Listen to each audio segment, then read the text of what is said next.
রাধে রাধে বন্ধুরা, আমি এখানে 2 লিটার দুধ নিয়ে নিয়েছি। আর এখানে 200 গ্রামের একটু বেশি নুনিয়া চাল নিয়ে নিয়েছি। এটাকে আমি পায়েস বানাচ্ছি আজকে। দুধটাকে ফুটায় নিয়েছি, তারপর চালগুলোকে ধুয়ে নিয়ে দিয়ে দিয়েছি। এখন আমি এটার মধ্যে ভালো করে ফুটায় নিব। আমি এখন খেজুরের গুড় আর একটু চিনি দিয়ে পায়েসটাকে বানাবো। এখন খেজুরগুলো ভেঙে নিয়েছি, পায়েসের থেকে অল্প দুধ নিয়ে ওখানটায় দিয়ে দিলাম, মানে ভিজবে, আর একটু চিনি দিয়ে দিয়েছি। এইভাবেই আমি পায়েস বানাই দেবো। আমার সেদ্ধটা হয়ে যাওয়ার পর আমি চিনি দিয়েছি, নাহলে চালটা ভালো সেদ্ধ হবে না।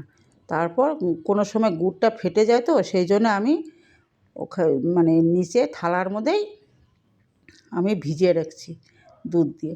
এখন আমি দিয়ে দিলাম। গুড়টা বেশ ভালো আছে, আমারটা নষ্ট হয়নি। কারো কোনো গুড় না ফেটে যায় একদম পুরো ফুটালে।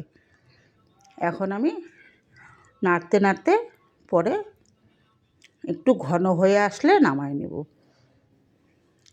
দেখলাম ঠিকঠাক আছে, মানে দুধ দেওয়ার পরে না বোঝা যাবে যে ফাটে কি ফাটে না, সেই হিসাব করে রান্না করতে হয়। কোনো সময় দুধের মধ্যে দিলে একদম ফেটে যায় গুড়টা। আমার পায়েসটাও হয়ে আসছে একদম এরকম ফুটে আসলে না এখন নামাই নেব আমি। আমার পায়েসটা দেখেন, যদি ভালো লাগে একটা লাইক দিবেন। আমার হয়ে আসছে, এখন নামাই নিয়েছি আমি।